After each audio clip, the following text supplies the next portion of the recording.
Hey guys, how are you? I hope you all are doing fine and I hope you all are reading more books.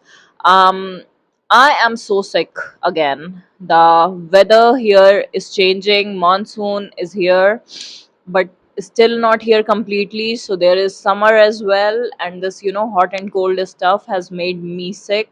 So, like, the only good thing right now is that I'm reading so many books these days.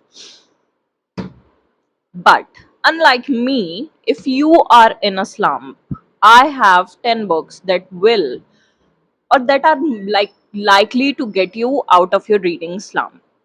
Let's get us started. So the first book that I want to recommend to you guys is Better Than the Movies by Lynn Painter. This is a romance book. It is a very cute romance, very easy book to get into.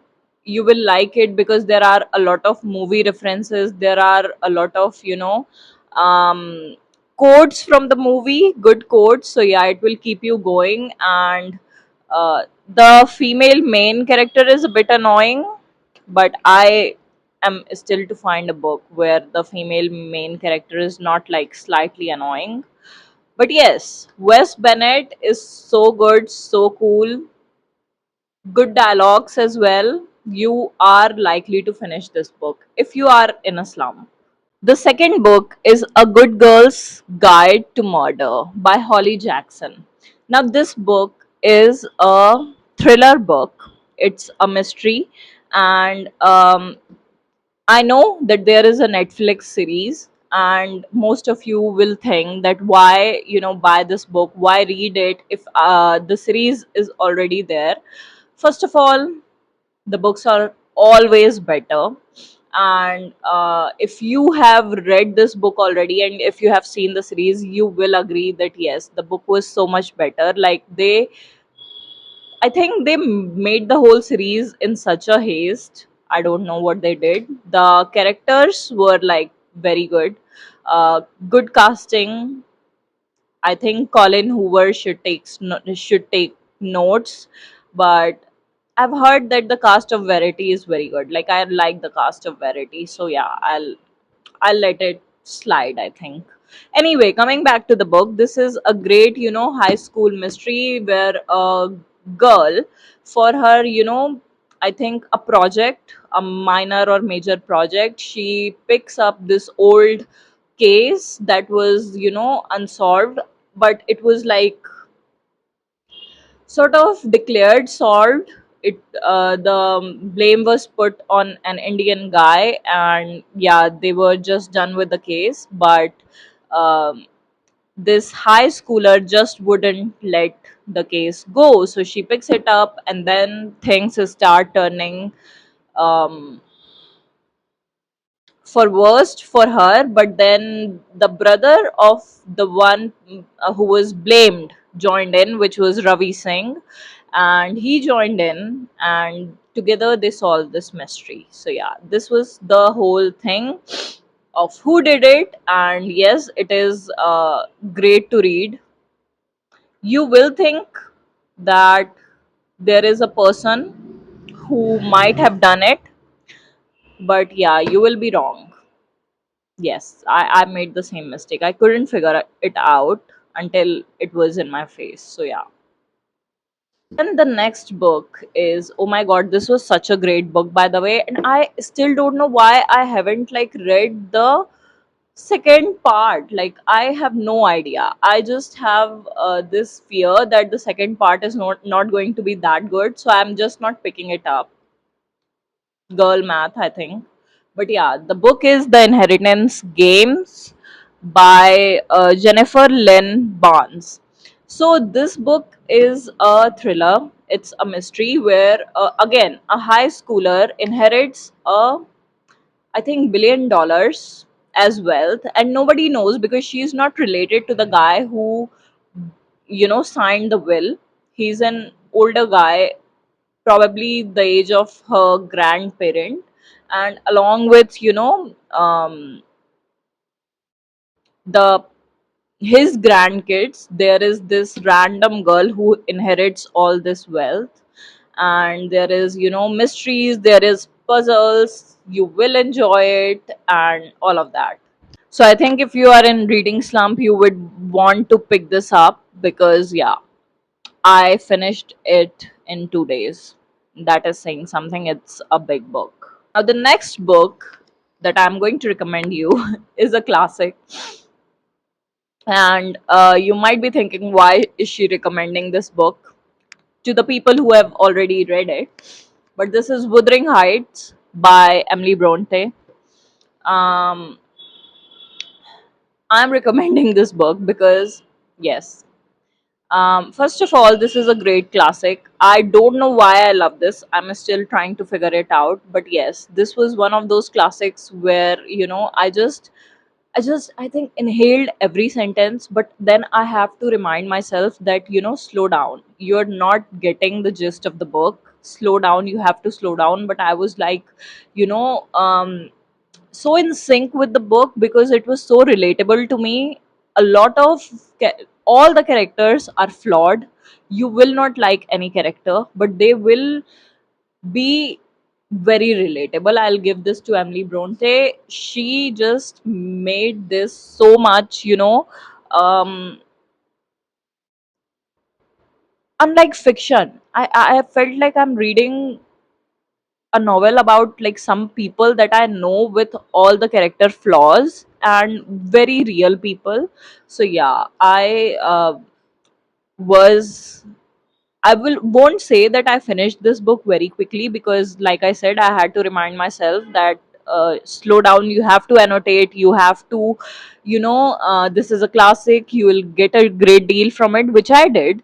But if I were not doing that and if I were not into annotations that much, I would have probably finished this book in like 1.5 day maximum. So yeah. Book number 5 is another of, I think, not deemed as classic, but somewhere there. It's an essay, actually, by Virginia Woolf. The name is A Room of One's Own. Now, why ask you to read this is, first of all, this is very short. So if you are in a slump, sometimes it happens with me where I just want to get a book finished anyhow, because I know if I get a book finished, then there is no stopping me. But it is so hard for me to finish a book. So if you are in one of those slumps where you are unable to finish a book, I recommend you this because this is just like 100 pages, and this is just an essay, but you will get so much from it. Like, the whole feminist perspective on literature, when, even going to the libraries as a woman, you would have to get permission from your male counterpart, your husband, your brother, your father. So she has written this beautifully, and it was a quick read, a lot to annotate as well. You will, gain a lot from this book. And it is likely, if you are, one for the numbers, like, okay, I read this book, now I can do it. This book is likely to get you out of your reading slump. Another book is The Color Purple by Alice Walker, and yes, I cannot stop recommending it. This is my favorite book. If my house was burning down, I would like probably run on a street with this book. And the Harry Potter series, yes, but I hope that doesn't happen. Anyway, coming back to the book, this is a literary fiction novel, and I think the best one I have read till date. Why I say this is because, um, first of all, this book deals with such heavy topic. Like, there is, racism, there is Black history, there is, you know, the whole, and it is so, the dynamic of man and women, even in, even if they belong to a community. There was also how women were suppressed. There were also, things that happened in Africa back in the days. So a lot of topics were dealt with. Now, why I like this book so much is because when you're reading this book, there comes a point, there are a lot of, instances that the book is so humorous that I was in a library when I was reading this, and I had to get out because I was laughing so bad. And that is saying something for books that deal with such heavy topic. It's a rare feat by an author to do that in a book, where you have written about the whole racism, the whole inequality between men and women that existed during the day. um, it is such a rare, remarkable feat, and I was like mind blown with this book. So yeah, I will recommend this book if you are one of those people who want to read literary fiction. I think this one is going to get you out of your reading slump. Then, for the lover of non-fiction, those people who can only read non-fiction, I have got a recommendation for you if you have not already read it, which I think I'm the last person on this earth to not read this book. But yeah, anyway, Ikigai. Now, this is such a cute little book, by the way, so aesthetic. It has nothing to do with the title, and however, you will keep on reading this because this book talks about longevity. And if you are like me, who is very interested in the science behind, people living for like more than 100 years, or just, general, uh, just if you're someone who is generally conscious about your health, you will enjoy this book a lot because this talks about very doable things. There are a lot of things that I already do from this book, because I belong to, like, I'm from India. The Asian culture is heavily rooted in a lot of these things that this book recommends you to do. So if there's any chance you're interested in reading a, little non-fiction book, give this one a try if you have not already read it, because yes, this is likely to get you out of your reading slump, because this was such a quick book. I finished it when I was reading, when I was, I think, doing my 24 hours marathon. So I finished this in a couple of hours actually. And I think yes, you should pick a book if you are in a slump that could get you out of it in a couple of hours. The next two books are from a genre that I'm not like very keen on reading because I have had a very bad experience. My first experience of from that genre was Haunting Adeline, so you all can guess where that went.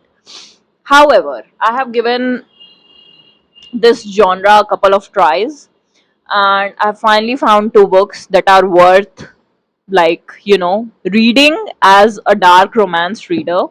The first book is from the Dark Verse series, The Predator by Rue Nix. So she the book deals with a lot of heavy stuff, like, mafia, trafficking, human trafficking, a lot of criminal activities. However, thankfully, like a lot of, dark romance these days, consent is not an issue in this one, and that's why I will suggest you to read this is such a vibe. By the way, this book is all about vibes, and I'm in love with this. I actually finished it in, I think, one day. So yes, if you are, someone who is like struggling to finish a book, give this one a try if you are not against the genre dark romance. The same I'll say to this one, the Mind Fuck series by St. Abbey. This is a big book. However, it did not feel like one because, first of all, it is so fast paced.